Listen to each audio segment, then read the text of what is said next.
Hello friends, welcome to real life story. और आज की स्टोरी है भाभी ने मुंह क्यों फुला रखा है। बहुत अच्छी स्टोरी है, पूरी सुनिएगा और अपने सजेशंस कमेंट सेक्शन में ज़रूर दीजिएगा। सपना जी आज बहुत दिनों बाद अपने मायके आई थी, लेकिन जब से वे मायके में आई थी वो देख रही थी कि उसके भाई भाभी आपस में एक दूसरे से अच्छे से बात भी नहीं कर रहे थे। चाय पीते हुए सपना जी का भाई मुकेश बोला, और दीदी सुनाओ, घर में सब ठीक है ना? बेटे बहू अच्छे से सेवा तो कर रहे हैं ना आपकी? तब सपना जी ने कहा, हाँ भैया वहाँ तो सब सही है, लेकिन देख रही हूँ यहाँ कुछ सही सा नहीं लग रहा है। मैं तो आई थी चलो 2-3 दिन तुम लोगों के साथ रह लूँगी, पर तुम दोनों तो खुद ही मुंह फुलाए घूम रहे हो। क्या बात हो गई है? कुछ नहीं दीदी, सुमन की तो आदत है छोटी छोटी बातों पर मुंह फुलाने की।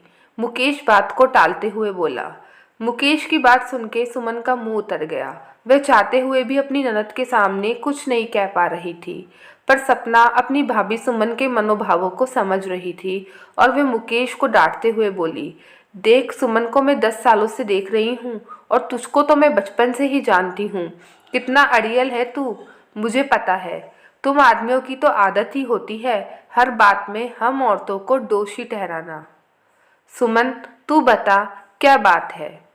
सुमन कुछ कहती उससे पहले ही मुकेश बोल पड़ा, कुछ बात नहीं है दीदी, बस आपकी सुमन ने तो जिद पकड़ रखी है कि इस बार गर्मियों की छुट्टियों में घूमने जाएंगे।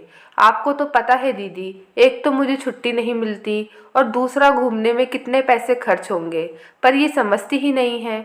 अरे ऐसी फिजूल खर्ची करेंगे तो कैसे चलेगा? अभी तो बच्चों की पढ़ाई है और फिर भविष्य में कब क्या ज़रूरत पड़ जाए कौन कह सकता है? ये आपसे बेहतर कौन जान सकता है? दीदी, जीजाजी की असमय मृत्यु के बाद आपने घर को अकेले कैसे संभाला है, ये आप ही समझा सकती हो इसे। तब सपना जी ने अपने भाई की ओर देखते हुए कहा, मुकेश, परिवार की खुशियों पर खर्च करने को फिजूल खर्ची नहीं कहते हैं।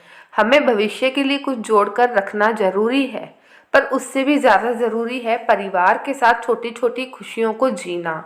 जब तेरी छोटी सी नौकरी थी तो सुमन ने उससे भी घर चलाकर दिखाया था। अब तो भगवान की दया से तू बहुत अच्छी नौकरी कर रहा है और तेरी आमदनी भी बढ़िया है। अरे आज के बारे में सोच, भविष्य अपने आप ही सुधर जाएगा। बच्चों को अच्छे संस्कार दे, वही भविष्य की जमा पूंजी है। और तू जीजाजी की बात करता है? अरे तेरे जीजाजी के साथ में 15 साल रही और इन 15 सालों में मुझे वे जीवन भर की खुशियाँ दे गए। तुझे तो पता है ना वे कितने जिंदा दिल थे, छोटी से छोटी खुशी भी दिल खोलकर मनाते थे। आमदनी कम थी लेकिन उसमें भी बहुत खुश रहते थे हम। तेरी तरह मैं भी उन्हें हमेशा यही कहती थी, क्यों इतना खर्च करते हो, कुछ जोड़ा करो, जिंदगी कितनी लंबी है, पता नहीं कब क्या ज़रूरत पड़ जाए। तब वे हंसते हुए कहते थे, सपना, जिंदगी लंबी नहीं बड़ी होनी चाहिए। हमारे पास जो है और जितना है उसमें ही हमें ज़िंदगी का आनंद लेना चाहिए। इसलिए मैं तुम्हें हमेशा खुश रखने की कोशिश करता हूँ। कल किसने देखा है, आज में जियो।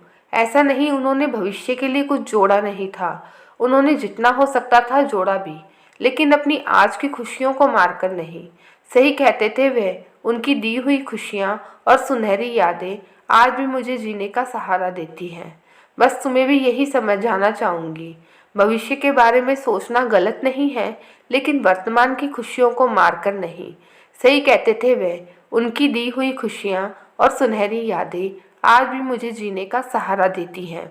बस तुम्हें भी यही समझाना चाहूँगी कि भविष्य के बारे में भाई सोचना गलत नहीं है, लेकिन वर्तमान की खुशियों को मारकर भविष्य की इमारत बनाना भी सही नहीं है। दोस्तों आप बताइएगा, क्या सपना जी की राय सही है या फिर उनका भाई मुकेश अपनी जगह सही है और सुमन गलत है? आप अपनी राय कमेंट सेक्शन में ज़रूर दीजिएगा और अपना अच्छे से ख्याल रखिएगा।